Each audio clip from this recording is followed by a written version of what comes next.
గ్రహింపునిచ్చే దేవునికి మహిమ కలుగునుగాక. ప్రియ స్నేహితులందరికీ దివ్య వాక్యోదయం. ఈనాటి పాఠ్యభాగము యోనా 1:12. నన్ను బట్టియే ఈ గొప్ప తుఫాను మీ మీదికి వచ్చెనని నాకు తెలిసి ఉన్నది. నన్ను ఎత్తి సముద్రంలో పడవేయుడి, అప్పుడు సముద్రము మీ మీదికి రాకుండా నిమ్మళించును. ప్రవక్త అయినవాడు అనేక విషయాలను గ్రహిస్తాడు. ఈ తుఫాను ఎందుకు వచ్చిందో ఎరిగి ఉన్నటువంటి ప్రవక్త గారు ఇక్కడున్నారు. అలాంటి విషయాలను గ్రహించుకునేలాగూ తనను తాను తగ్గించుకున్నాడు.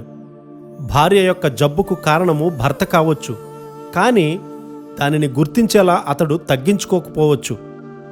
ఒకామె జబ్బుగా ఉందని ప్రార్థన చేయమని చెప్పారు. మేమెంతో ప్రార్థన చేశాము, కానీ స్వస్థత రాలేదు.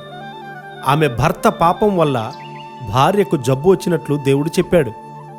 కొన్నిసార్లు తల్లి పాపం వల్ల బిడ్డ జబ్బు పడడం మనం చూస్తాం. భర్త తనను తాను తగ్గించుకోనందున చివరికి భార్య చనిపోయింది. ఆమె స్వస్థత కొరకు అతడు కొన్ని వేల రూపాయలు ఖర్చు చేశాడు. డబ్బును ఖర్చు చేయడం ద్వారా ఒకడు తన ప్రేమను చూపించవచ్చు, కానీ విశ్వాసము సాధకం చేయడం అక్కడ ఉందా? వాడనావికులు అలలను అదుపు చేయాలని ఎంత ప్రయత్నించినా పరిస్థితిని అదుపు చేయలేకపోయారు. సాధారణంగా ప్రవక్తల పక్షాన దేవుడు ఉంటాడు.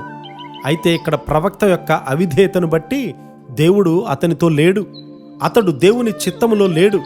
నీవు దేవుని చిత్తములో లేనప్పుడు నీవు పాపము చేస్తున్నట్లే. దేవుని కాపుదల నీ దగ్గర నుండి తీసివేయబడుతుంది.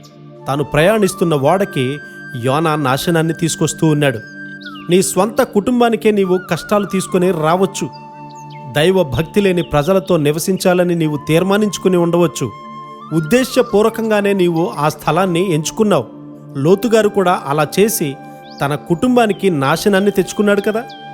దానియేలు గారు సింహపు బోనులో ఉన్నాడు, కానీ ఆయన దేవుని చిత్తంలో ఉండడాన్ని బట్టి క్షేమంగా ఉన్నాడు. దేవుని చిత్తానికి వ్యతిరేకంగా దావీదు మేడపై నడుస్తూ ఉన్నాడు. ఒక శోధన వచ్చింది, అతడు పడిపోయాడు. దేవుని చిత్తాన్ని ఎరిగి ఉండి దానికి వ్యతిరేకంగా వెళ్ళినప్పుడు 10,000 మంది నీ గూర్చి ప్రార్థన చేసినా కూడా దానివల్ల ఉపయోగం ఉండదు. యోనా ప్రార్థన చేయలేకపోయాడు. అతడు నిద్రపోతూ ఉన్నాడు. ఒక మహాపట్టణము నాశనమవబోతూ ఉంది. దేవుడు తన వర్తమానాన్ని తీసుకెళ్లే బాధ్యతనివ్వడానికి వేరే ఇంకెవరూ లేరు. 10,000 ఆత్మలు అవసరతలో ఉండవచ్చు. సువార్త వర్తమానము తీసుకుని వెళ్ళవలసిన వాడు నీవు ఒక్కడవే కావచ్చు. నాశనమవుతున్న ఆత్మలకు వర్తమానము తీసుకుని వెళ్ళడానికి నీవు సిద్ధంగా ఉన్నావా?